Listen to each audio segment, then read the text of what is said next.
ସମସ୍ତଙ୍କୁ ନମସ୍କାର। ବହୁତ ଦିନ ପରେ ମୁଁ ପୁନର୍ବାର ଭିଡ଼ିଓ ବନାଉଛି। ତ ଆଜି ମୁଁ ଗୋଟେ ଚର୍ଚ୍ଚକୁ ଯାଇଥିଲି, ଆଉ ସେ ଜାଗାରେ ବାକ୍ୟ ପ୍ରିଚିଂ ହେଉଥିଲା ମାଥ୍ୟୁ 24 ପର୍ବକୁ ନେଇକି। ତ ମୁଁ ମାଥ୍ୟୁ 24 ପର୍ବ ବିଷୟକୁ ମୁଁ ଦେଖୁଥିଲି ବା ଦେଖୁଛି। ସେ ଜାଗାରେ ଯୀଶୁଙ୍କର ଦ୍ୱିତୀୟ ଆଗମନ ବିଷୟରେ ଆଉ ମହାକ୍ଲେଶ ବିଷୟରେ ଲେଖା ହେଇଛି। ତ ମୁଁ ମନେ ପକାଉଥିଲି କି ଯେମିତି ମୁଁ ପରିତ୍ରାଣ ପାଇବା ପୂର୍ବରୁ ମୁଁ ଏ ଟପିକ୍କୁ ଶୁଣୁଥିଲି, ମୁଁ ବହୁତ ଡରି ଯାଉଥିଲି। କାରଣ ସେଠି ଲେଖା ହେଇ ଜାତି ବିପକ୍ଷରେ ଜାତି, ଧର୍ମ ବିରୁଦ୍ଧରେ ଧର୍ମ ଯୁଦ୍ଧ ହେବ, ସ୍ଥାନେ ସ୍ଥାନେ ଭୂମିକମ୍ପ ହେବ। ତ ଏଇ ଯାକ ଶୁଣିଲେ ଯୀଶୁ ଆସିବାର ସମୟ ପାଖ ହେଲା ବୋଲି ତୁମେ ଜାଣ ବୋଲି ଯେତେବେଳେ ପ୍ରଚାର ହେଉଥିଲା, ମୁଁ ସତରେ ସେଠି ବହୁତ ଡରି ଯାଉଥିଲି।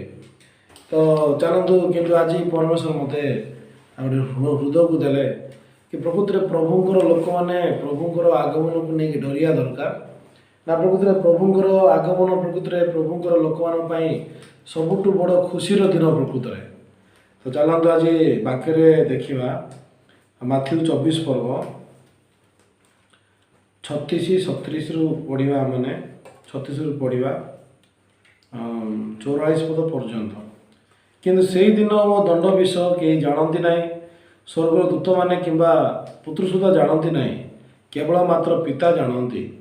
ଆଉ ନୋହଙ୍କ ସମୟରେ ଯେ ପ୍ରକାର ଘଟିଥିଲା, ମନୁଷ୍ୟପୁତ୍ରଙ୍କ ଆଗମନ ସମୟରେ ସେ ପ୍ରକାର ଘଟିବ।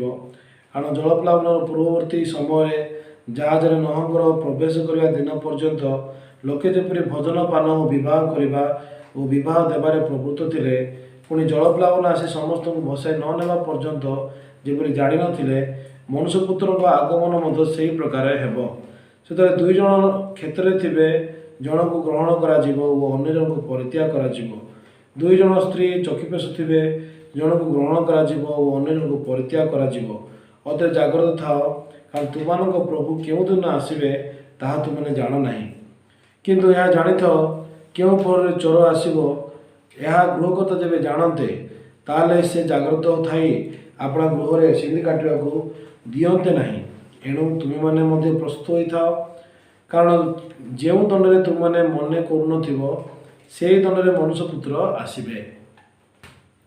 ତ ଯେତେବେଳେ ଆମେ ଦେଖୁଛୁ ଏ ଜାଗାରେ ବାଇବଲ ଆମମାନଙ୍କୁ କହୁଛି ଜାଗ୍ରତ ଥିବା ପାଇଁ, କି ଆହୁରି ମଧ୍ୟ ବାଇବଲ ଲେଖା ଅଛି ଯିଏ ଶେଷ ପର୍ଯ୍ୟନ୍ତ ଧୈର୍ଯ୍ୟ ଧରି ରହିବ ସେ ପରିତ୍ରାଣ ପାଇବ ବୋଲି ଲେଖା ହେଇଛି। ତ ଶେଷ ପର୍ଯ୍ୟନ୍ତ ଧୈର୍ଯ୍ୟ ଧରିବା ବିଷୟରେ ଲେଖା ହେଇଛି, ଆଉ ଜାଗ୍ରତ ଥିବା ବିଷୟରେ ଲେଖା ହେଇଛି। ଯଦି ଆପଣମାନଙ୍କୁ ଆଜି କହିବି, ଆପଣ ଜାଣିଛନ୍ତି କି ଆମମାନେ ପାପୀ ନାହିଁ କିନ୍ତୁ ଆମେ ଧାର୍ମିକ? ନିଶ୍ଚିତ ଭାବରେ ଆପଣଙ୍କୁ ବହୁତ ଏଇଟା ଆଶ୍ଚର୍ଯ୍ୟଜନକ ଶୁଭାଯାଉଥିବ, କେମିତି ଆମେ ଧାର୍ମିକ, କେମିତି ଆମେ ପାପୀ ନାହିଁ? ଦେଖନ୍ତୁ, ଆଜି ଆମେ ଗୋଟେ ବାଇବଲ ଗୋଟେ ବାକ୍ୟକୁ ଦେଖିବା। ରୋମିଓ 3 ପର୍ବ ଦେଖନ୍ତୁ, ରୋମିଓ 3 ପର୍ବ 23 ପଦ ଆଉ 24 ପଦ।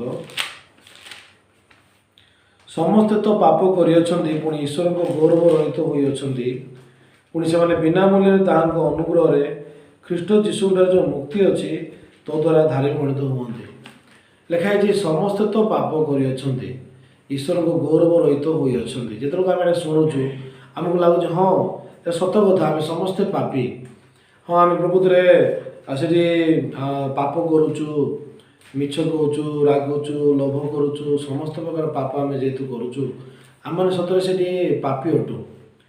କିନ୍ତୁ ଯେତେବେଳେ ଆମେ 24 ପଦକୁ ଦେଖିବା, ପୁଣି ସେମାନେ ବିନା ମୂଲ୍ୟରେ ତାଙ୍କ ଅନୁଗ୍ରହରେ ଖ୍ରୀଷ୍ଟ ଯୀଶୁଙ୍କର ଯେଉଁ ମୁକ୍ତି ଅଛି ତଦ୍ୱାରା ଧାର୍ମିକ ଗଣିତ ହୁଅନ୍ତି। ତ ଏଇ ବିଷୟକୁ ଶୁଣିଲା ପରେ କାହିଁକି ଆମମାନେ ଧାର୍ମିକ ବୋଲି ନିଜକୁ ଭାବି ପାରୁନୁ? ହଁ, ମୁଁ କହିବାକୁ ଚାହୁଁଛି କ'ଣ ସେ ମାନେ ପଛରେ ରହସ୍ୟ ଅଛି। ପ୍ରକୃତରେ ମୁଁ ମଧ୍ୟ ଜଣେ ଖ୍ରୀଷ୍ଟିଆନ ଘରେ ମୁଁ ଜନ୍ମ ହେଇଥିଲି, ବହୁତ ଆଗରୁ ଖ୍ରୀଷ୍ଟିଆନ ପରିବାର ମୁଁ ଆସିଛି। ଦେଖନ୍ତୁ, ମୁଁ ପାପୀ ବୋଲି କେମିତି ଜାଣିଥିଲି? ମୁଁ ପାପୀ ବୋଲି ବାଇବଲ ଦ୍ୱାରା କେବେ ଜାଣିନଥିଲି।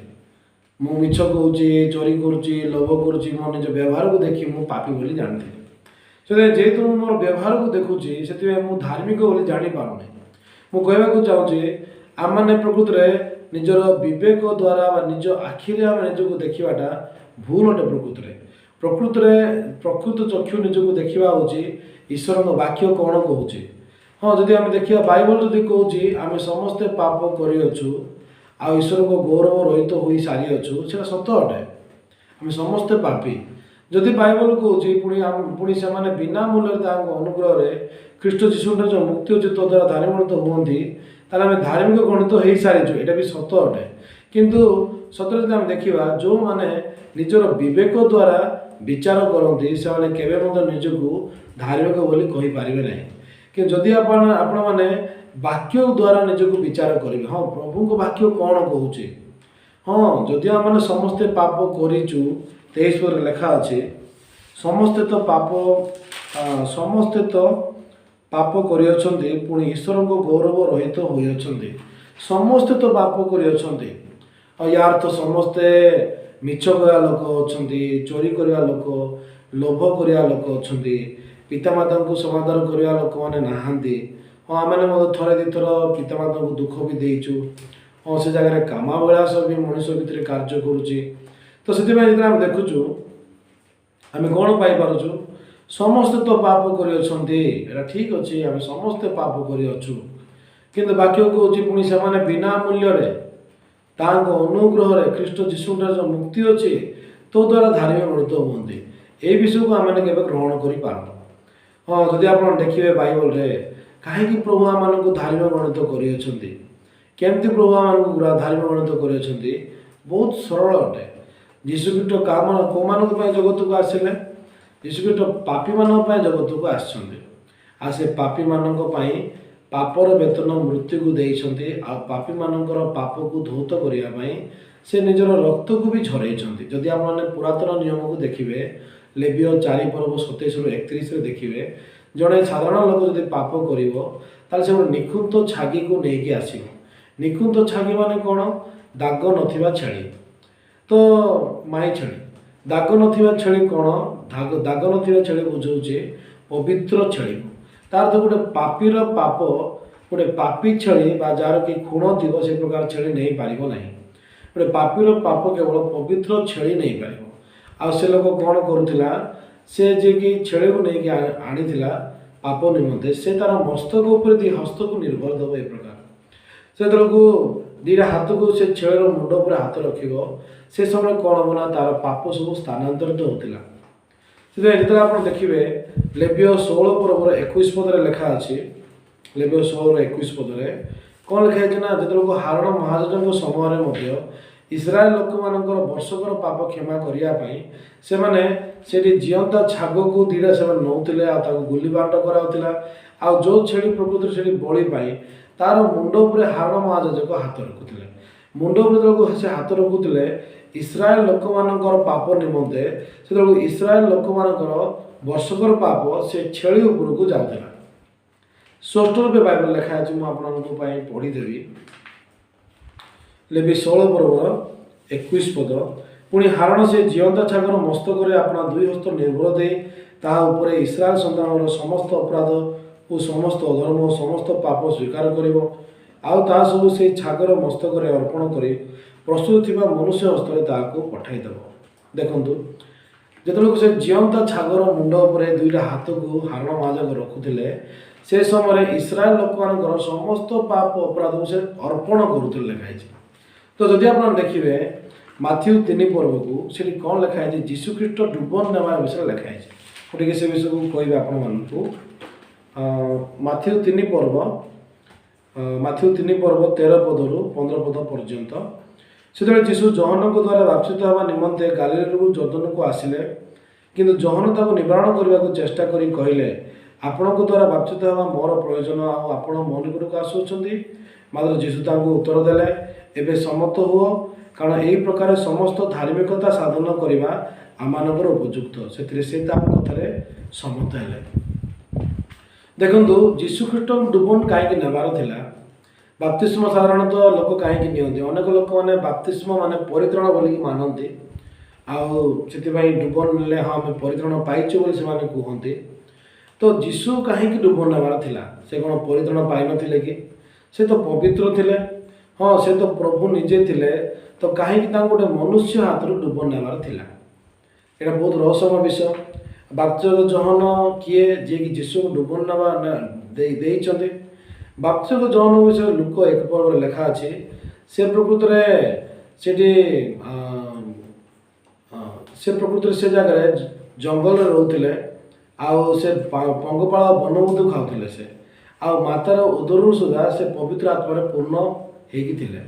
ତ ଯେତେବେଳେ ଆମେ ବାପ୍ତିସ୍ମ ଜହନଙ୍କ ବିଷୟରେ ବାଇବଲରେ ଦେଖୁଛୁ, ବାପ୍ତିସ୍ମ ଜହନ ପ୍ରକୃତିରେ ସେ ପବିତ୍ର ଆତ୍ମାରେ ପୂର୍ଣ୍ଣ ହେଇକି ଥିଲେ। ବାପ୍ତିସ୍ମ ଜହନ ଜନ୍ମ ହେଲା ପୂର୍ବରୁ ଗାବ୍ରିଏଲ ଦୂତ ପ୍ରଥମେ ତାଙ୍କ ବାପାଙ୍କୁ ଭେଟୁଛନ୍ତି, ଜିଖରିଙ୍କୁ ଭେଟୁଛନ୍ତି ଆଉ କହୁଛନ୍ତି ସେମାନଙ୍କର, ଆଉ ଜିଖରି ଆଉ ଏଲିଜାବେଥ ସେମାନେ ଯଦି ବିବାହ କରିଥିଲେ ଅନେକ ବର୍ଷ ପର୍ଯ୍ୟନ୍ତ, କିନ୍ତୁ ତାଙ୍କର କୌଣସି ସନ୍ତାନ ସନ୍ତତି ନଥିଲେ। କିନ୍ତୁ ଗାବ୍ରିଏଲ ଦୂତ ଭେଟିଲା ପରେ ସେ ଜହନ ଜନ୍ମ ହେଇଛନ୍ତି। ତାର 6 ମାସ ପରେ ସେ ସମାନ ଗାବ୍ରିଏଲ ଦୂତ ଯୀଶୁଙ୍କ ବିଷୟରେ ଖବର ଦେବା ପାଇଁ ମରିୟମକୁ ଆଉ ଯୋସେଫଙ୍କୁ ସେ ଭେଟିଛନ୍ତି। ତ ଆମେ ଏଠି କ'ଣ ପାଇପାରୁଛୁ କି ଯୀଶୁଙ୍କ ଜନ୍ମ ଆଉ ଜହନଙ୍କ ଜନ୍ମ ଭିତରେ ସାମଞ୍ଜସ୍ୟ ରହିଛି। ତ ବାପ୍ତିସ୍ମ ଜହନଙ୍କ ବିଷୟରେ ବାଇବଲରେ ମାଥ୍ୟୁ 11:11 ବି ଲେଖା ଅଛି କି ସେ ପୁତ୍ର ପ୍ରସବ କରିବେ, ପୁଣି ତୁମେ ତାହାଙ୍କ ନାମ ଯୀଶୁ ଦେବ, କାରଣ ସେ ଆପଣ ଲୋକମାନଙ୍କୁ ସେମାନଙ୍କ ସମସ୍ତ ପାପରୁ ପରିତ୍ରାଣ ଦେବେ। ତ ଯେତେବେଳେ ଆମେ ଦେଖୁଛୁ ସେ ପୁତ୍ର ପ୍ରସବ କରିବେ, ତୁମେ ତାଙ୍କ ନାମ ଯୀଶୁ ଦେବ, ସେ ଆପଣ ଲୋକମାନଙ୍କୁ ସମସ୍ତ ପାପରୁ ପରିତ୍ରାଣ କରିବେ, ଏଇଟା ଲେଖା ହେଇଛି ଅବଶ୍ୟ ମାଥ୍ୟୁ 1:21 ଭୁଲ କହିଲି। ମାଥ୍ୟୁ 11:11 କ'ଣ ଲେଖା ହେଇଛି? ସ୍ତ୍ରୀ ଗର୍ଭଜାତ ସମସ୍ତଙ୍କ ମଧ୍ୟରେ ବାପ୍ତିସ୍ମ ଜହନ ଠାରୁ ମହାନ କିଏ ଉତ୍ପନ୍ନ ହୋଇନାହାନ୍ତି। ସ୍ତ୍ରୀ ଗର୍ଭଜାତ ସମସ୍ତଙ୍କ ମଧ୍ୟରେ, ଯଦି ଆପଣ ଦେଖିବେ ଆଦମ ହବାଙ୍କୁ ଛାଡ଼ିଦେଲେ ପ୍ରତ୍ୟେକ ଲୋକମାନେ ସେ ଜାଗାରେ ମା ପେଟରୁ ହିଁ ଜନ୍ମ ହେଇଛନ୍ତି। ତ ମା ପେଟରୁ ଯେତିକି ଲୋକମାନେ ଜନ୍ମ ହେଇଛନ୍ତି ସେମାନଙ୍କ ମଧ୍ୟରେ ବାପ୍ତିସ୍ମ ଜହନ ଠାରୁ ମହାନ କେହି ଉତ୍ପନ୍ନ ହୋଇନାହାନ୍ତି। ତ ୟା ଅର୍ଥ କ'ଣ? ଯେଉଁମାନେ ବି ଜନ୍ମ ହେଇଛନ୍ତି, ହେଉଛନ୍ତି ଆଉ ହେବେ, ସମସ୍ତେ ମା ପେଟରୁ ହିଁ ଜନ୍ମ ହେଇଛନ୍ତି ଆଉ ହେବେ ମଧ୍ୟ। ସେମାନଙ୍କ ସମସ୍ତଙ୍କ ମଧ୍ୟରେ ବାପ୍ତିସ୍ମ ଜହନ ହେଉଛନ୍ତି ମାନେ ମହାନ। ତା ଅର୍ଥ ଏ ଜଗତର ସବୁ ଲୋକମାନଙ୍କ ପାଇଁ ବାପ୍ତିସ୍ମ ଜହନ ହେଉଛନ୍ତି ପ୍ରତିନିଧି ସ୍ୱରୂପ। ତ ଚାଲନ୍ତୁ ଆଉ ଥରେ ଦେଖିବା ଯୀଶୁ କ'ଣ କ'ଣ କହୁଛନ୍ତି ସେ ଜର୍ଦ୍ଦନ ନଦୀରେ। ଦେଖନ୍ତୁ 15 ପଦରେ, ମାତ୍ର ଯୀଶୁ ତାଙ୍କୁ ଉତ୍ତର ଦେଲେ, ଏବେ ସମ୍ମତ ହୁଅ, କାରଣ ଏହି ପ୍ରକାର ସମସ୍ତ ଧାର୍ମିକତା ସାଧନ କରିବା ଆମମାନଙ୍କ ଉପଯୁକ୍ତ। ସେଥିରେ ସେ ତାଙ୍କ କଥାରେ ସମ୍ମତ ହେଲେ। ସମସ୍ତ ଧାର୍ମିକତା ସାଧନ କରିବା ଆମମାନଙ୍କର ଉପଯୁକ୍ତ, ଇଂଲିଶ ବାଇବଲକୁ ଦେଖିଲେ ଆପଣମାନେ ଏହି ପ୍ରକାର ପାଇପାରିବେ। ତ ୟା ଅର୍ଥ କ'ଣ? ଏହି ପ୍ରକାରେ ସମସ୍ତ ଧାର୍ମିକତା ସାଧନ, ଏହି ପ୍ରକାର ମାନେ ଏହି ପ୍ରକ୍ରିୟାରେ, ତା ଅର୍ଥ କ'ଣ? ବାପ୍ତିସ୍ମ ପ୍ରକ୍ରିୟାରେ ସମସ୍ତ ଧାର୍ମିକତା ସାଧନ କରିବା ଆମମାନଙ୍କର ପ୍ରয়োଜନ। ୟାର ମିନିଂ କ'ଣ? ତୁମେ ଯଦି ମୋତେ ବାପ୍ତିସ୍ମ ଦେବ ତାହେଲେ ସମସ୍ତ ଧାର୍ମିକତା ସାଧନ ହେବ। ଏଇଟା କେମିତି? ବାପ୍ତିସ୍ମ କେମିତି ଦିଆଯାଉଛି ଆପଣ ଜାଣିଛନ୍ତି। ଆଉ ଯିଏ ବାପ୍ତିସ୍ମ ଦେଉଛନ୍ତି, ସେ ଯେଉଁମାନେ ବାପ୍ତିସ୍ମ ନେଉଛନ୍ତି ତାଙ୍କର ମୁଣ୍ଡ ଉପରେ ହାତକୁ ରଖୁଛନ୍ତି। ଏ ମୁଣ୍ଡ ଉପରେ ହାତ ରଖିବାର ଉଦ୍ଦେଶ୍ୟ କ'ଣ ଥିଲା? ଆମେ ଜାଣିଛୁ ଯୀଶୁ ଜଗତର ପାପ ନେବା ପାଇଁ ଆସିଥିଲେ, କିନ୍ତୁ ପାପ ଦେବା ଲୋକ ଜଣେ ଲୋକ ଥିବାର ଅଛି। ପୁରାତନ ନିୟମରେ ମଧ୍ୟ ଯେମିତି ଗୋଟେ ସାଧାରଣ ଲୋକ ପାପ କରୁଥିଲା, ଆଉ ସେ ଗୋଟେ ନିଖୁନ୍ଦ ଛାଗକୁ ନେଇକି ଆସୁଥିଲା, ସେ ତାକୁ ବଳି ଦେବା ପୂର୍ବରୁ ସବୁଠୁ ବଡ଼ ବିଷୟ ହେଉଛି କ'ଣ? ସେ ତାର 2ଟା ହାତକୁ ପ୍ରକୃତିରେ ସେ ଛେଳିର ମୁଣ୍ଡ ଉପରେ ରଖୁଥିଲେ। କ'ଣ ପାଇଁ? ସେ ବିଷୟ କରିବା ଦ୍ୱାରା ପାପ ସ୍ଥାନାନ୍ତରିତ ହେଉଥିଲା। ହାରଣ ମହାଯାଜକ ମଧ୍ୟ ସେ ଜିଅନ୍ତା ଛାଗର ମୁଣ୍ଡ ଉପରେ ହାତ ରଖିବା ଦ୍ୱାରା ସମସ୍ତ ପାପ ସ୍ଥାନାନ୍ତରିତ ହେଉଥିଲା। ସେଥିପାଇଁ ଯୀଶୁଖ୍ରୀଷ୍ଟ ମଧ୍ୟ ଯେତେବେଳେ ଯୀଶୁଖ୍ରୀଷ୍ଟଙ୍କ ମୁଣ୍ଡ ଉପରେ ବାପ୍ତିସ୍ମ ଜହନ 2ଟା ହାତକୁ ନିର୍ଭର ରଖିଲେ, ସେ ସମୟରେ କ'ଣ ହେଇଛି? ଜଗତର ପାପ ଯୀଶୁଙ୍କ ଉପରକୁ ଚାଲିଯାଇଛି। ତାର ଜଗତର ଯେଉଁ ପାପ ଥିଲା, ଜଗତରେ କେଉଁଠୁ ପାପ ଆସିଲା, କେବେଠୁ ପାପ ଆସିଲା? ରୋମିଓ 5 ଯଦି 12 ପଦକୁ ଦେଖିବେ, ସେ ଲେଖା ଅଛି, ଅତଏବ ଯେପରି ଜଣେ ଲୋକ ଦ୍ୱାରା ପାପ ଓ ପାପ ଦ୍ୱାରା ମୃତ୍ୟୁ ଜଗତରେ ପ୍ରବେଶ କଲା, ସେ ପ୍ରକାର ମୃତ୍ୟୁ ସମସ୍ତ ଲୋକ ପ୍ରତି ଘଟିଲା, ଜଣେ ସମସ୍ତେ ତ ପାପ କଲେ। ଜଣେ ଲୋକ ଦ୍ୱାରା ପାପ ଜଗତରେ ପ୍ରବେଶ କରିଥିଲା, ସେଥିପାଇଁ ଜଗତରେ ସମସ୍ତେ ପାପୀ ହେଇସାରିଥିଲେ। ସେ ଜଣେ ଲୋକ ଆଉ କିଏ ନାହିଁ, ସେ ହେଉଛି ଆଦମ। ସେଥିପାଇଁ ବାଇବଲ ଲେଖା ହେଇଛି, ଧାର୍ମିକ କେହି ଜଣେ ସୁଦ୍ଧା ନାହିଁ, ଧାର୍ମିକ କେହି ନାହିଁ, ଜଣେ ସୁଦ୍ଧା ନାହିଁ। କାହିଁକି? ଯେହେତୁ ଆଦମ ଠାରୁ ସମସ୍ତେ ଆମେ ଆସିଛୁ, ଆଦମ ଯେହେତୁ ସେ ପାପୀ ହେଲେ, ସେଥିପାଇଁ ତାଙ୍କର ଔରସରୁ କେବେ ଧାର୍ମିକ ଆସିପାରିବ ନାହିଁ। ସେଥିପାଇଁ ପ୍ରକୃତରେ ଜଗତରେ ଜଣେ ବି ଧାର୍ମିକ ଲୋକ ନାହିଁ। ତ ସେଥିପାଇଁ ଯୀଶୁଖ୍ରୀଷ୍ଟ ଯିଏକି ଧାର୍ମିକ ହେଇକି ଜଗତରେ ଜନ୍ମ ହେବାର ଥିଲା। କାହିଁକିନା ପାପୀମାନଙ୍କର ପାପ ଗୋଟେ ପାପୀ କେବେ ନେଇପାରିବ ନାହିଁ।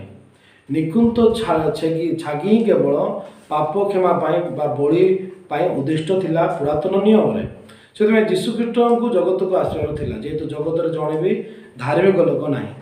ସେଥିପାଇଁ ଯେତେବେଳେ ବାପ୍ତିସ୍ମ ଜହନ ଯୀଶୁଙ୍କ ମୁଣ୍ଡ ଉପରେ ହାତ ରଖିଲେ, ସେ ସମୟ କ'ଣ ହେଇଛି ନା, ସମସ୍ତ ଜଗତର ପାପ ଯୀଶୁଙ୍କ ଉପରକୁ ଚାଲିଯାଇଛି। ସେଥିପାଇଁ ଯୀଶୁଙ୍କ ଉପରେ ବର୍ତ୍ତମାନ ପାପ ଅଛି। ଯଦି ଆପଣ ପୁରାତନ ନିୟମ ଲେବି 17 ପର୍ବ 11 ପଦକୁ ଦେଖିବେ, ସେଠି କ'ଣ ଲେଖା ହେଇଛି? ରକ୍ତରେ ପ୍ରାଣୀର ପ୍ରାଣ ଥାଏ, ପୁଣି ତୁମମାନଙ୍କ ପ୍ରାଣ ନିମନ୍ତେ ପ୍ରାୟଶ୍ଚିତ କରିବାକୁ ଆମ୍ଭେ ତାହା ବେଦୀ ଉପରେ ତୁମମାନଙ୍କୁ ଦେଇଅଛୁ, ଯେହେତୁ ପ୍ରାଣର ଗୁଣରେ ରକ୍ତ ହିଁ ପ୍ରାୟଶ୍ଚିତ କରଇ। ତ ୟାର ଅର୍ଥ କ'ଣ କି ପଶୁର ଜୀବନ ରକ୍ତରେ ଅଛି, ଆଉ ପ୍ରାଣର ପ୍ରାୟଶ୍ଚିତ କରିବା ପାଇଁ ସେ ରକ୍ତକୁ ବେଦୀ ଉପରେ ଦେବାକୁ ପଡ଼ୁଥିଲା, ଯେହେତୁ ପ୍ରାଣର ଗୁଣରେ ରକ୍ତ ହିଁ ପ୍ରାୟଶ୍ଚିତ କରଇ ବୋଲି ବାଇବଲ ଲେଖା ହେଇଛି। ତ ସେଥିପାଇଁ ପାପ ଯଦିଓ ସ୍ଥାନାନ୍ତରିତ ହେଇଯାଉଥିଲା ହସ୍ତ ନିର୍ଭର ଦେବା ଦ୍ୱାରା, କିନ୍ତୁ ପାପ ପ୍ରାୟଶ୍ଚିତ କେତେବେଳେ ହେଉଥିଲା? ଯେତେବେଳକୁ ସେ ଛେଳିର ବେକ କଟା ହେଉଥିଲା, ରକ୍ତ ବାହାରୁଥିଲା, ସେ ରକ୍ତ ନେଇକି ଯାଜକ ପାପ ପାଇଁ ପ୍ରାୟଶ୍ଚିତ କରୁଥିଲେ। ଯଜ୍ଞ ଭିତରେ ଶୃଙ୍ଗ ଉପରେ ସେ ଲଗେଇ ଦେଉଥିଲେ, ବାକି ରକ୍ତ ବେଦୀ ମୂଳରେ ଢାଳି ଦେଉଥିଲେ। ସେମିତି ଯେତେବେଳକୁ ଯୀଶୁଙ୍କ ମୁଣ୍ଡ ଉପରେ ହାତ ରଖିଲେ ବାପ୍ତିସ୍ମ ଯୋହନ, ସମସ୍ତ ଜଗତର ପାପ ଯୀଶୁଙ୍କ ଉପରକୁ ଚାଲି ଯାଇ ସାରିଛି। ଯଦି ଆପଣ ଏ ବିଷୟକୁ ବାଇବଲରେ ଦେଖିବା, ଜହନ 1 ପର୍ବ 29 ପଦକୁ ଦେଖନ୍ତୁ। ଜହନ 1 ପର୍ବ 29 ପଦ, ସେଠି କ'ଣ ଲେଖା ହେଇଛି? ତହିଁ ଆର ଦିନ ସେ ଯୀଶୁଙ୍କୁ ନିଜ ପାଖକୁ ଆସୁଥିବା ଦେଖି କହିଲେ, ଏଇ ଦେଖ ଈଶ୍ୱରଙ୍କ ମେଷ ଶାବକ, ଯେ ଜଗତର ପାପ ବୋହି ନେଇ ଯାଆନ୍ତି। ତହିଁ ଆର ଦିନ ମାନେ ବାପ୍ତିସ୍ମ ଦେବାର ପରଦିନ ବାପ୍ତିସ୍ମ ଯୋହନ ଯୀଶୁଙ୍କୁ ନିଜ ପାଖକୁ ଆସୁଥିବା ଦେଖି କ'ଣ କହୁଛନ୍ତି? ଏହି ଦେଖ ଈଶ୍ୱରଙ୍କ ମେଷ ଶାବକ। ଏହି ଦେଖ ମାନେ ଯୀଶୁଙ୍କୁ ଦେଖ। କିଏ ସେ? ଈଶ୍ୱରଙ୍କର ମେଷ ଶାବକ, ଈଶ୍ୱର ପଠିଥିବା ମେଣ୍ଢା ଛୁଆ, ଯିଏକି ଜଗତର ପାପ ବୋହି ନେଇ ଯାଆନ୍ତି। ତ ଆମେ ଦେଖିପାରୁଛୁ, ବାକ୍ୟ ଦ୍ୱାରା ଜାଣିପାରୁଛୁ ଯେ ଜଗତରେ ପାପ ଆଉ ନାହିଁ। ଜଗତର ପାପ ବର୍ତ୍ତମାନ ଯୀଶୁଙ୍କର ମୁଣ୍ଡ ଉପରେ ଚାଲି ଯାଇସାରିଛି। ବର୍ତ୍ତମାନ ଯୀଶୁ ନେଇକି ଯାଉଛନ୍ତି। ତ ପାପ ସିନା ସ୍ଥାନାନ୍ତରିତ ହେଇଛି, କିନ୍ତୁ ପ୍ରାୟଶ୍ଚିତ କେମିତି ହେବ? ଦେଖନ୍ତୁ, ନୂତନ ନିୟମର ଏବ୍ରୀ 9:22 ଲେଖା ହେଇଛି, ବ୍ୟବସ୍ଥା ଅନୁସାରେ ପ୍ରାୟ ସମସ୍ତ ବିଷୟ ରକ୍ତ ଦ୍ୱାରା ଶୁଚୀକୃତ ହୁଏ, ଆଉ ରକ୍ତପାତ ବିନା ପାପ ମୋଚନ ହୁଏ ନାହିଁ। ବ୍ୟବସ୍ଥା ଅନୁସାରେ ପ୍ରାୟ ସମସ୍ତ ବିଷୟ ରକ୍ତ ଦ୍ୱାରା ଶୁଚୀକୃତ ହୁଏ। ମିଛ କୁହ ନାହିଁ, ଚୋରି କର ନାହିଁ, ଲୋଭ କର ନାହିଁ, ବ୍ୟଭିଚାର କର ନାହିଁ, ଯାହା ବି ଅଛି ରକ୍ତ ଦ୍ୱାରା ସଫା ହେବ, ରକ୍ତପାତ ବିନା ପାପ ମୋଚନ ହୁଏ ନାହିଁ। ତ ସେଥିପାଇଁ ଯଦି ଆମେ ଦେଖୁଛୁ, ଯୀଶୁ ଖ୍ରୀଷ୍ଟ ମଧ୍ୟ ପାପ ଯଦିଓ ନେଇଯାଇଛନ୍ତି ଆମମାନଙ୍କର, କିନ୍ତୁ ପ୍ରାୟଶ୍ଚିତ କରିବାର ବାକି ଅଛି।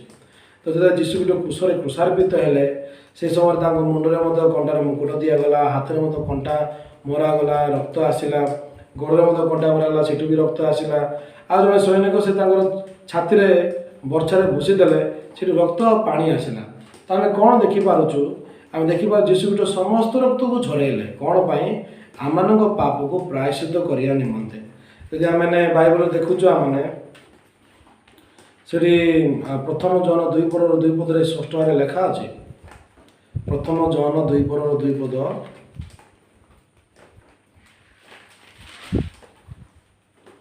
ଆଉ ସେ ଆମମାନଙ୍କ ପାପ ନିମନ୍ତେ, କେବଳ ଆମମାନଙ୍କ ପାପ ନିମନ୍ତେ ନୁହେଁ, ମାତ୍ର ସମସ୍ତ ଜଗତର ପାପ ନିମନ୍ତେ ମଧ୍ୟ ପ୍ରାୟଶ୍ଚିତ ସ୍ୱରୂପ ଅଟନ୍ତି। ଦେଖନ୍ତୁ, ଆଉ ସେ ଆମମାନଙ୍କ ପାପ ନିମନ୍ତେ, କେବଳ ଆମମାନଙ୍କ ପାପ ନିମନ୍ତେ ନୁହେଁ, ମାତ୍ର ସମସ୍ତ ଜଗତର ପାପ ନିମନ୍ତେ ମଧ୍ୟ ପ୍ରାୟଶ୍ଚିତ ସ୍ୱରୂପ ଅଟନ୍ତି। ତ ଆମେ ଦେଖିପାରୁଛୁ, ଯୀଶୁ ଖ୍ରୀଷ୍ଟ ସେ ଜାଗାରେ ଆମମାନଙ୍କର ପାପ ନିମନ୍ତେ, ଖାଲି ଆମମାନଙ୍କ ପାପ ନିମନ୍ତେ ନାହିଁ। କାହିଁକି ସେମିତି ଲେଖା ହେଇଛି ବାଇବଲରେ? ସମସ୍ତ ଜଗତର ପାପ ନିମନ୍ତେ ପ୍ରାୟଶ୍ଚିତ ସ୍ୱରୂପ ଅଟନ୍ତି ଲେଖିଥିଲେ ହେଇନଥାନ୍ତା କି? ଅନେକ ବିଶ୍ୱାସ କରିନାହାନ୍ତି ସେ ବିଷୟକୁ, ଅଳ୍ପ କେତେକ ଲୋକ ବିଶ୍ୱାସ କରିଛନ୍ତି। ସେଥିପାଇଁ ଖାଲି ସେମାନଙ୍କର ଖାଲି ପ୍ରାୟଶ୍ଚିତ ହେଇନି, କିନ୍ତୁ ଯଦି ଆପଣ ବାଇବଲ ଦେଖିବେ, ସମସ୍ତ ଜଗତର ପାପ ନିମନ୍ତେ ମଧ୍ୟ ପ୍ରାୟଶ୍ଚିତ ସ୍ୱରୂପ ଅଟନ୍ତି। ଯଦି ଆପଣମାନେ ପ୍ରଥମ ପିତର 1 ପର୍ବ ଦେଖିବେ, 1 ପର୍ବର 19 ପଦରେ ଦେଖିବେ, ବରଂ ନିଖୁନ୍ତ ନିଷ୍କଳଙ୍କ ମେଷଶାବକ ସଦୃଶ ଖ୍ରୀଷ୍ଟଙ୍କ ବହୁମୂଲ୍ୟ ରକ୍ତରେ ମୁକ୍ତ ହୋଇଅଛ। ସ୍ପଷ୍ଟ ଭାବରେ ଲେଖା ହେଇଛି, ନିଖୁନ୍ତ ନିଷ୍କଳଙ୍କ ମେଷଶାବକ ସଦୃଶ। କିନ୍ତୁ ପୁରାତନ ନିୟମରେ ନିଖୁନ୍ତ ନିଷ୍କଳଙ୍କ ମେଷଶାବକ ହିଁ ବଳି ଦିଆଯାଉଥିଲା। ଖ୍ରୀଷ୍ଟଙ୍କ ବହୁମୂଲ୍ୟ ରକ୍ତରେ ମୁକ୍ତ ହୋଇଅଛ। ତ ଯେତେବେଳେ ବାଇବଲକୁ ଦେଖୁଛୁ, ଆମେ ପ୍ରଭୁ କ'ଣ କରିଛନ୍ତି ଆମମାନଙ୍କ ପାପ ପାଇଁ, ଯେମିତିକି ପ୍ରାୟଶ୍ଚିତ, ଆମେ ପାପ ପାଇଁ ପ୍ରାୟଶ୍ଚିତ ହେଇପାରିବ। ସେ ଆଜକୁ 2021 ବର୍ଷ ପୂର୍ବରୁ ଯୀଶୁଙ୍କୁ ପଠାଇଲେ, ଆଉ ଯୀଶୁଙ୍କୁ ପ୍ରକୃତରେ ବାପ୍ତିସ୍ମ ଯୋହନଙ୍କୁ ଦେଇ ସମସ୍ତ ଜଗତର ପାପକୁ ତାଙ୍କ ଉପରକୁ ଦେଇଦେଲେ। ଆଉ ବର୍ତ୍ତମାନ ଯୀଶୁ ଖ୍ରୀଷ୍ଟ କ'ଣ କରୁଛନ୍ତି? ସେ ଆମମାନଙ୍କ ପାପର ପ୍ରାୟଶ୍ଚିତ କରିବା ନିମନ୍ତେ, ଯେହେତୁ ରକ୍ତପାତ ବିନା ପାପ ମୋଚନ ହୁଏ ନାହିଁ, ତ କାଲବରୀ କ୍ରୁଶରେ ଯୀଶୁ ସମସ୍ତ ରକ୍ତକୁ ସେ ଝରେଇ ଦେଇ ସାରିଅଛନ୍ତି। ସେଥିପାଇଁ ଏ ରୋମିଓ 3 ପର୍ବ ଯେଉଁ ଆମେ ଦେଖିଲୁ 23 ପଦ ଆଉ 24 ପଦ, ଚାଲନ୍ତୁ ଆଉଥରେ ଦେଖିବା। ସମସ୍ତେ ତ ପାପ କରିଅଛନ୍ତି, ପୁଣି ଈଶ୍ୱରଙ୍କ ଗୌରବ ରହିତ ହୋଇଅଛନ୍ତି। ପୁଣି ସେମାନେ ବିନା ମୂଲ୍ୟରେ ତାଙ୍କ ଅନୁଗ୍ରହରେ ଖ୍ରୀଷ୍ଟ ଯୀଶୁଙ୍କଠାରେ ଯେଉଁ ମୁକ୍ତି ଅଛି ତୋ ଦ୍ୱାରା ଧାର୍ମିକ ଗଣିତ ହୁଅନ୍ତି। ଆଜି ମୁଁ କହିବା ପାଇଁ ଚାହୁଁଛି ଗୋଟେ ବିଷୟ, ଯଦି ଆମେ ସମସ୍ତେ ପାପ କରି ସାରିଥିଲୁ, କିନ୍ତୁ ପ୍ରଭୁ କ'ଣ କଲେ? ତାଙ୍କ ଅଦ୍ୱିତୀୟ ପୁତ୍ରଙ୍କୁ ଜଗତକୁ ପଠାଇଲେ, ଆଉ ସେ ତାଙ୍କୁ ଆମମାନଙ୍କ ପାପକୁ ସ୍ଥାନାନ୍ତରିତ କରିଛନ୍ତି। ହଁ, ଖାଲି ସେତିକି ବାକ୍ୟରେ ଲେଖା ହେଇନି।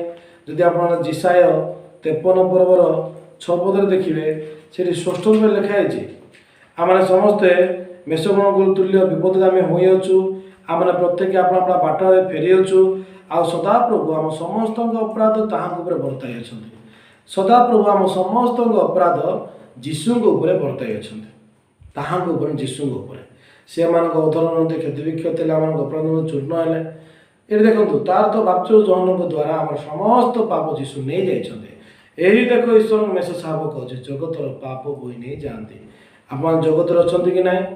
ଜଗତରେ ଆପଣ ପାପ କରୁଛନ୍ତି କି ନାହିଁ? ତ ଆପଣମାନଙ୍କର ପାପ କ'ଣ ଆପଣଙ୍କ ପାଖରେ ଅଛି ନା ଯୀଶୁ ନେଇଯାଇଛନ୍ତି?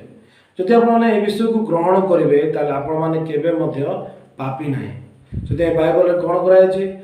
ବିନା ମୂଲ୍ୟରେ, ଆଉ ସେମାନେ ବିନା ମୂଲ୍ୟରେ ତାହାଙ୍କ ଅନୁଗ୍ରହରେ, ମାନେ ଆମର କ୍ରିୟାକର୍ମ ଦ୍ୱାରା ନୁହେଁ, ତାହାଙ୍କ ଅନୁଗ୍ରହରେ ଖ୍ରୀଷ୍ଟ ଯୀଶୁଙ୍କଠାରୁ ଯେଉଁ ମୁକ୍ତି ଅଛି, ଯୀଶୁ ଯେଉଁ ଆମମାନଙ୍କ ପାଇଁ ମୁକ୍ତି ଦେଇଛନ୍ତି, ତୋ ଦ୍ୱାରା ଧାର୍ମିକ ଗଣିତ ହୁଅନ୍ତି। ଆମେ ପାପୀ ଆଉ ନାହିଁ, ଧାର୍ମିକ ଗଣିତ ପ୍ରଭୁ ଆମକୁ କରୁଛନ୍ତି। ସେଥିପାଇଁ ସତରେ ଯଦି ଆମେ ଧାର୍ମିକ ହେଇଛୁ, ତାହେଲେ ଦ୍ୱିତୀୟ ଆଗମନକୁ ଭୟଭୀତ ହେବା ଦରକାର କି? 2 ଜଣ କ୍ଷେତ୍ରରେ ଥିବେ, ଜଣକୁ ଗ୍ରହଣ କରାଯିବ, ଜଣକୁ ପରିତ୍ୟାଗ କରାଯିବ। କିଏ କାହାକୁ ଗ୍ରହଣ କରାଯିବ? ଯିଏ ପରିତ୍ରାଣ ପାଇଛି ସେ ଗ୍ରହଣ କରାଯାଇଛି। ଯଦି ଆପଣ ବାଇବଲରେ ଦେଖିବେ, ପ୍ରଭୁ ସମସ୍ତ ବିଷୟକୁ ସ୍ପଷ୍ଟ ରୂପେ ସେଠି ସମାପନ କରିଅଛନ୍ତି। କଲସ୍ୟ ଯଦି ଆମେ ଦେଖିବା 1 ପଦରୁ 3 ପଦ ପର୍ଯ୍ୟନ୍ତ, ତୁମେମାନେ ଯେବେ ଖ୍ରୀଷ୍ଟଙ୍କ ସହିତ ଉତ୍ଥିତ ହୋଇଅଛ, ତେବେ ଈଶ୍ୱରଙ୍କ ଦକ୍ଷିଣ ପାର୍ଶ୍ୱରେ ଉପବିଷ୍ଟ ଖ୍ରୀଷ୍ଟଙ୍କର ଯେଉଁ ବାସସ୍ଥାନ, ସେ ଉର୍ଦ୍ଧ୍ୱସ୍ଥ ବିଷୟ ସବୁ ଅନ୍ୱେଷଣ କର। ପାର୍ଥିବ ବିଷୟରେ ଆସକ୍ତ ନ ହୋଇ ଉର୍ଦ୍ଧ୍ୱସ୍ଥ ବିଷୟରେ ଆସକ୍ତ ହୁଅ, କାରଣ ତୁମମାନେ ମରିଅଛ, ଆଉ ତୁମମାନଙ୍କର ଜୀବନ ଈଶ୍ୱରଙ୍କ ଠାରେ ଖ୍ରୀଷ୍ଟଙ୍କ ସହିତ ଗୁପ୍ତ ଅଛି। ଦେଖନ୍ତୁ, ଯଦି ତୁମେ ଖ୍ରୀଷ୍ଟଙ୍କ ସହିତ ଉତ୍ଥିତ ହୋଇଅଛ, ତେବେ ଈଶ୍ୱରଙ୍କ ଦକ୍ଷିଣ ପାର୍ଶ୍ୱରେ ଯେଉଁ ଖ୍ରୀଷ୍ଟଙ୍କର ବାସସ୍ଥାନ ଅଛି, ସେ ଉର୍ଦ୍ଧ୍ୱସ୍ଥ ବିଷୟକୁ ଅନ୍ୱେଷଣ କର। କାହିଁକି ଏମିତି ବାଇବଲ କହୁଛି? ଏହା ଅର୍ଥ କ'ଣ? ଆମେ ଧାର୍ମିକ ହୋଇସାରିଛୁ। ଯୀଶୁଙ୍କ ସହିତ ଆମେ ଉଠିଛୁ, ତ ଆମେ ପାପୀ ନାହିଁ। କାହିଁକି? ରୋମିଓ 4:25 କହେ, ସେଇ ଯୀଶୁ ଆମମାନଙ୍କ ଅପରାଧ ନିମନ୍ତେ ସମର୍ପିତ ହେଲେ, ପୁଣି ଆମମାନେ ଧାର୍ମିକ ଗଣିତ ନିମନ୍ତେ ଉତ୍ଥାପିତ ହେଲେ। ତ ଯେହେତୁ ଯୀଶୁ ଆମମାନଙ୍କୁ ଧାର୍ମିକ ଗଣିତ କରିବା ନିମନ୍ତେ ଉତ୍ଥାପିତ ହେଲେ, ଆମେ ଧାର୍ମିକ ହେଇ ସାରିଅଛୁ। ଯଦି ଆମେ ଧାର୍ମିକ ହେଇ ସାରିଅଛୁ, ତାହେଲେ ଧାର୍ମିକର ଜାଗା କେଉଁଠି? କଲସ୍ୟ 3:1 ଲେଖା ହେଇଛି, ତମେ ଯଦି ବିଶ୍ୱାସ କରୁଛ ଯୀଶୁ ସହିତ ଉଠିଛ, ତେବେ ଈଶ୍ୱରଙ୍କ ଦକ୍ଷିଣ ପାର୍ଶ୍ୱରେ ଯେଉଁ ଖ୍ରୀଷ୍ଟଙ୍କର ବାସସ୍ଥାନ ଅଛି, ସେଇ ବିଷୟ ଯାକ ସବୁ ଖୋଜ। ପାର୍ଥିବ ବିଷୟରେ ଆସକ୍ତ ନ ହୋଇ, ଜଗତର ବିଷୟରେ ତୁମ ମନକୁ ନ ଦେଇ ଉର୍ଦ୍ଧ୍ୱସ୍ଥ ବିଷୟ ତୁମ ମନକୁ ଦିଅ। କାହିଁକି? କାରଣ ତୁମେ ମରିଅଛ, ତୁମମାନଙ୍କ ଜୀବନ ଈଶ୍ୱରଙ୍କ ଠାରେ ଖ୍ରୀଷ୍ଟଙ୍କ ସହିତ ଗୁପ୍ତ ହୋଇକି ଅଛି। ବୋଲେ ଆମମାନଙ୍କ ଜୀବନ କେଉଁଠି ଅଛି? ବାଇବଲ ଦ୍ୱାରା ସ୍ୱର୍ଗରେ ଅଛି, ଈଶ୍ୱରଙ୍କ ଦକ୍ଷିଣ ପାର୍ଶ୍ୱରେ ଅଛି, ଖ୍ରୀଷ୍ଟଙ୍କ ସହିତ ଗୁପ୍ତ ହୋଇକି ଅଛି। ମୁଁ ଏକଲା ନାହିଁ। ତାର ତ ଯଦି ଆମେ ଦେଖିବା, ଯଦିଓ ଶରୀରକୁ ପରିତ୍ରାଣ ଦିଆହେଇନି, ଶରୀରରେ ଅନେକ ମନ୍ଦ ବିଷୟ ଅଛି, ଶରୀର ମନ୍ଦ ବିଷୟ ଦ୍ୱାରା ଆମ ପ୍ରାଣକେ ମଧ୍ୟ ସେଠି ପାପି ହେବନି। ଆମ ସତରେ ଯେହେତୁ ପ୍ରଭୁ ମାନେ ସ୍ପଷ୍ଟ ଭାବରେ ଆମମାନଙ୍କୁ ଆତ୍ମାକୁ ସେଠି ପ୍ରଭୁ ଯୀଶୁଙ୍କ ସହିତ ଗୁପ୍ତ ରଖିଛନ୍ତି ସ୍ୱର୍ଗରେ। ତ ଯଦି ଆମେ ବାଇବଲ ଦେଖିବା, ଏମିତି ବାଇବଲରେ ଲେଖା ହେଇଛି, ତ ପ୍ରଭୁ ଆମମାନଙ୍କୁ ନୂଆ ଜୀବନକୁ ଦେଇଛନ୍ତି। 4 ପଦରେ ବି ଲେଖା ହେଇଛି, ଆମମାନଙ୍କ ଜୀବନ ସ୍ୱରୂପ ଯେ ଖ୍ରୀଷ୍ଟ। ଏବେ ବର୍ତ୍ତମାନ ମୋର ଜୀବନ ସ୍ୱରୂପ କିଏ? ମୋର ଜୀବନ ଯେଉଁ ମୁଁ କହୁଛି, ବର୍ତ୍ତମାନ ଖ୍ରୀଷ୍ଟ ହେଉଛି ମୋର ଜୀବନ ସ୍ୱରୂପ। ଯେତେବେଳେ ସେ ପ୍ରକାଶିତ ହେବେ, ସେତେବେଳେ ତୁମମାନେ ମଧ୍ୟ ତାଙ୍କ ସହିତ ଗୌରବରେ ପ୍ରକାଶିତ ହେବ। 2 ପିତର ଦେଖିବା, ମାନେ 2 ପିତର 3 ପର୍ବ 10 ପଦ, ପ୍ରଭୁଙ୍କର ଦିନ ଚୋର ଉପରେ ଉପସ୍ଥିତ ହେବ। ସେହିଦିନ ଆକାଶମଣ୍ଡଳ ମହାଶବ୍ଦ ସହ ଲୋପ ପାଇବ, ପୁଣି ମୌଳିକ ବସ୍ତୁ ପ୍ରଚଣ୍ଡ ଉତ୍ତାପରେ ତରଳିଯିବ, ଏବଂ ପୃଥିବୀ ଓ ତନ୍ମଧ୍ୟସ୍ଥିତ ମନୁଷ୍ୟକୃତ ବସ୍ତୁ ସବୁ ଦଗ୍ଧ ହେବ। ଏହି ସମସ୍ତ ବିଷୟ ଏହି ପ୍ରକାର ଲୁପ୍ତ ହେବାରୁ ଈଶ୍ୱରଙ୍କ ଯେଉଁ ଦିନ ଏ ଆକାଶମଣ୍ଡଳ ଜଳି ଉଠି ଲୁପ୍ତ ହେବ, ଓ ମୌଳିକ ବସ୍ତୁ ପ୍ରଚଣ୍ଡ ଉତ୍ତାପରେ ତରଳିଯିବ, ସେହି ଦିନର ଆଗମନ ଅପେକ୍ଷା କରି ତାହା ଯେପରି ଶୀଘ୍ର ଆସିବ, ଏଥିପାଇଁ ତୁମମାନଙ୍କୁ କିପରି ସଦାଚାରୀ ଧର୍ମପରାୟଣ ହେବା ଉଚିତ। ଆମେ ତାହାଙ୍କ ପ୍ରତିଜ୍ଞା ଅନୁସାରେ ଗୋଟିଏ ନୂତନ ଆକାଶମଣ୍ଡଳ ନୂତନ ପୃଥିବୀର ଅପେକ୍ଷାରେ ଅଛୁ, ଯାହା ଧାର୍ମିକତାର ଆବାସ ସ୍ଥଳ ହେବ। ଦେଖନ୍ତୁ, ପ୍ରଭୁଙ୍କର ଦିନ ଚୋର ଭଳି ଉପସ୍ଥିତ ହେବ। ସେଇଦିନ କ'ଣ ହେବ? ଆକାଶମଣ୍ଡଳ ଜଳି ଉଠି ଲୁପ୍ତ ହେବ, ମୌଳିକ ବସ୍ତୁକୁ ପ୍ରଚଣ୍ଡ ଉତ୍ତାପରେ ତରଳିଯିବ। ତାହେଲେ 11 ପଦରେ ଲେଖା ହେଇଛି, ଏହି ସମସ୍ତ ବିଷୟ ଏ ପ୍ରକାର ଲୁପ୍ତ ହେବାରୁ ଈଶ୍ୱରଙ୍କର ଯେଉଁଦିନ ଆକାଶମଣ୍ଡଳ ଜଳି ଉଠି ଲୁପ୍ତ ହେବ ଓ ମୌଳିକ ବସ୍ତୁ ପ୍ରଚଣ୍ଡ ତରଳିଯିବ, ସେହି ଦିନର ଆଗମନ ଯେପରି ଆଗମନର ଅପେକ୍ଷା କରି ତାହା ଯେପରି ଶୀଘ୍ର ଆସିବ। ଦେଖନ୍ତୁ, ଯଦି ଆପଣ ଧାର୍ମିକ ବିଶ୍ୱାସ କରୁଛନ୍ତି, ତାହେଲେ ଏଇଟା ଖୁସି ଖବର ଯୀଶୁ ଆସିବାଟା। କାହିଁକି? ସେଦିନ ପ୍ରକୃତିରେ ଯେଉଁମାନେ ବିଶ୍ୱାସ କରିନାହାନ୍ତି, ଏବେ ସୁଦ୍ଧା ପାପୀ ଅଛନ୍ତି, ସେମାନେ ଧ୍ୱଂସ କରାଯିବେ। ଯେଉଁମାନେ ଧାର୍ମିକ ଅଛନ୍ତି, ସେମାନେ ଏ ପୃଥିବୀରେ ରହିବେନି। କାରଣ ପ୍ରଭୁ ଜାଣିକି 13 ପଦରେ ଆମେ ତାହାଙ୍କ ପ୍ରତିଜ୍ଞା ଅନୁସାରେ ଗୋଟିଏ ନୂତନ ଆକାଶମଣ୍ଡଳ ନୂତନ ପୃଥିବୀର ଅପେକ୍ଷାରେ ଅଛୁ, ଯାହା ଧାର୍ମିକତାର ଆବାସ ସ୍ଥଳ ହେବ। ଏ ରକ୍ତ ମାଂସ ଶରୀର ଏ ମାଟିରେ ମିଶିଯିବ। ଏ ପୃଥିବୀରେ କେବେ ବି ଜଣେ ଲୋକ ସ୍ୱର୍ଗକୁ ଯାଇପାରିବନି, ଏ ପୃଥିବୀ ଧ୍ୱଂସ ହେଇଯିବ। କିନ୍ତୁ ପ୍ରଭୁ ନୂତନ ଆକାଶମଣ୍ଡଳ ନୂତନ ପୃଥିବୀକୁ ତିଆରି କରିଛନ୍ତି। ସେଥିପ୍ରଭୁ ସେ ଆମମାନଙ୍କୁ ଖ୍ରୀଷ୍ଟଙ୍କ ସହିତ ଗୁପ୍ତ କରି ରଖିଅଛନ୍ତି। ଆମର ପ୍ରାଣ କିଏ ମଧ୍ୟ ସେ ଜାଗାରେ ଏ ଶୈତାନର ବିଷ ଦ୍ୱାରା କେବେ କଳୁଷିତ ହେଇପାରିବ ନାହିଁ। କାହିଁକିନା ପ୍ରାଣକୁ ପ୍ରଭୁ ପୃଥକ କରି ସାରିଅଛନ୍ତି, ଆତ୍ମାକୁ ପ୍ରଭୁ, ଜୀବନକୁ ପ୍ରଭୁ ପୃଥକ କରି ସାରିଅଛନ୍ତି। ତ ଯଦି ଆମେ ଦେଖିବା ସେଠି 1 Corinthians 1:30 ପଦ,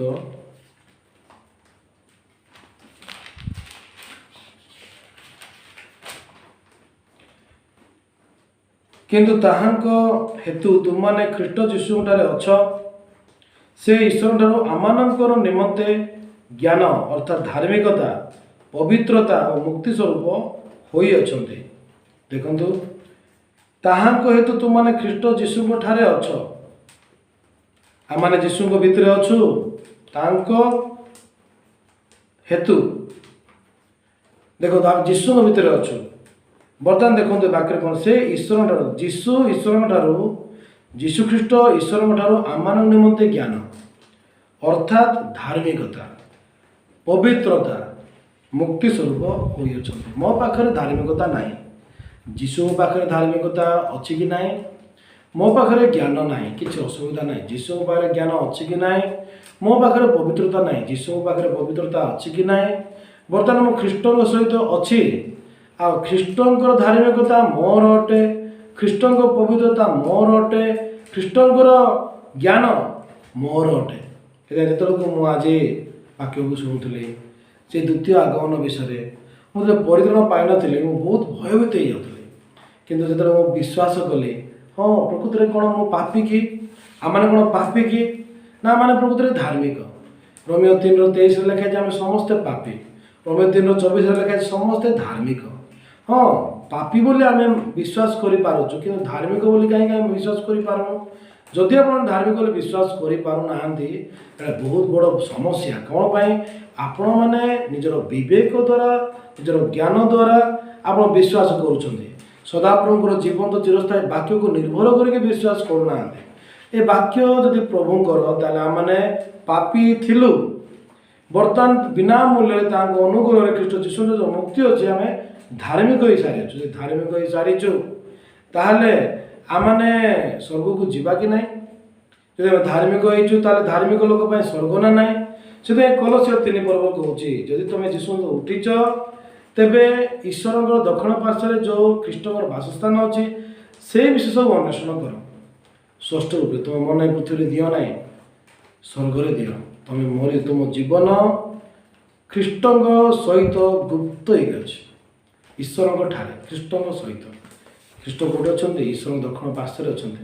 ସେଇ ଜାଗାରେ ଆମ ଜୀବନ ଅଛି। ଏ ଭିତରେ ଆମ ଜୀବନ ନାହିଁ। ଏ ଶରୀର ଭିତରେ ଶୈତାନ ସମସ୍ତ ପ୍ରକାର ମନ୍ଦ ବିଷ ଦେଇସାରିଛି। ଏ ମନ୍ଦ ବିଷ ଦ୍ୱାରା ଏଫେକ୍ଟେଡ଼ ହୁଅନ୍ତୁ ନାହିଁ। କାହିଁକି? ଏ ମନ୍ଦ ବିଷ ଦ୍ୱାରା ଆମ ପ୍ରାଣକେ ମଧ୍ୟ କଳୁଷିତ ହୋଇପାରିବ ନାହିଁ। ସୁନା ଯଦି ଝାଡ଼ରେ ପଡ଼ିବ, ତାହେଲେ କ'ଣ ଆମ ସୁନାକୁ ଫିଙ୍ଗିଦେବେ ନା ସୁନାକୁ ଧୋଇବେ? ହଁ, ମଇଳା ଜିନିଷରେ ଯଦି ସୁନା ପଡ଼ିବ, କେବେ ମଧ୍ୟ ସେଇଟା ନଷ୍ଟ ହେବନି। तार गुण तार महत्व तार दाम केवे कमिजनी सेमती शारीरिक विषय द्वारा शैतान कदर्य विषय द्वारा आम प्राण के मत प्रभावित हो पार ना जेहेतु परमेश्वर आमको सिद्ध कर परमेश्वर आमको पवित्र करी आप आज सतरे प्रभु को हृदय को प्रकृत में जानवे प्रभु ताले कौन आमको डरवाई वाक्य को लिखिं नाई आमे जी शीघ्र आम से दिन आसब यीशु आसवे आम प्रकृत में नहीं जी शीघ्र आसब आम जब अपेक्षा करूँ आ धर्मप्राण जीवन काटू यहाँ प्रभु चाहते प्रभु डरवाई चाहूना बर प्रभु कह चाहते तू संपूर्ण भाव धौत हो सारी जेहेतु जीशुख्रीष्ट मुंड पर समस्त पाप जा सारी अच्छे जेहेतु जीशुख्रीष्ट रक्त द्वारा आम पापर प्रायश्चित कर सारी अच्छा से भय करवा टोटाली दरकार ना पर आम खुशी होगा दरकार कि प्रभु आम को बंचे सारी अच्छा प्रभु आम को रक्षा कर सारी अच्छा अपराध पापर जो आम मरी जाइलु प्रभु आम को ख्रीष्ट सहित सजीव कर ख्रीष्टर धार्मिकता आमर अटे पवित्रता आमर अटे ज्ञान आमर अटे मुझे कहबी धन्यवाद प्रार्थना करें समय प्रभु हाँ बोलते देखु प्रभु तुम द्वितीय आगमन दिन पाखे आसला सतरे पिता आज प्रभु तुम संपूर्ण कार्य को परित्राण कार्य को शेष कर प्रभु तुम पिता जा सारी प्रभु हाँ प्रभु बाइबल को खोलिकी आम जानूँ हाँ प्रभु आम समस्ते पापी सारी हाँ ईश्वर को गौरव रहित हो सारी बाइबल खोलिकी आम देखुचु पुणी आम समस्ते अनुग्रह ख्रीष्ट जीशु जो मुक्ति स्रोत धार्मिक गणित हो सारी अच्छु प्रभु खबर धार्मिक मान तो नूतन आकाश मंडल नूतन पृथ्वी को तुम्हें तैयारी कर धार्मिक मानकर प्रभु तुम्हें कौच जे तुम्हें ईश्वर को दक्षिण पार्श्व जो ख्रीष्टर बासस्थान अच्छे से विषय सब अन्वेषण कर जेहेतु धार्मिक घर स्वर्ग केवल ये पृथ्वी ना हाँ प्रभु आज अनेक शैतान प्रतारित होगी स्वर्ग जावाई चेष्टा कर पवित्र हाँपाई चेष्टा कर पापर अभिलाष को देखिले भयभीत होती हाँ प्रभु पाप को देखिए डरवाई तुम्हें आमको प्रकृत में चाहून पर आम देखु आम भर पाप अच्छे आम जो प्रभु जीशुख्रीष्ट जी रक्त द्वारा पाप को धोई देते जे कि मेषशाप सदृश समस्त पाप को निज उपर नहीं जाइए जब विश्वास करूँ आ प्रकृत में परित्राण पाई प्रभु तुम गौरव सम्मान कर तुम्हें आ चाहूच पिता तुम्हें गौरव पाओ ये समय को दल धन्यवाद मागिली आमेन बहुत बहुत धन्यवाद आम पुनर्बार भेट हवा समस्त नमस्कार।